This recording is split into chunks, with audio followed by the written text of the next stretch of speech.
इयत्ता 6वी वर्गात शिकतो। नमस्कार, माझे नाव सुहास संजय आचुवरला। मी इयत्ता 6वी तुकडी अ मध्ये शिकत आहे।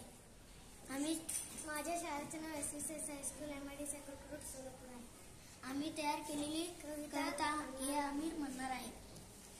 मी वर्गात शिकताना हळूच पावला डोकावला, म्हणे मी पण येऊ का बाळा।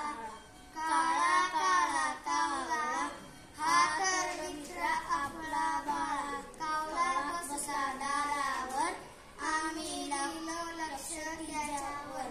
बाईने शिकवली कविता, देवीन ताल, कावळ्याने लावली सुंदर चाल। सुटली शाळा पडली घंटा, कावळा म्हणाला बाय बाय टाटा। उद्या येईन शिकायला, गोड गोड गप्पा मारूया। उद्या येईन शिकायला,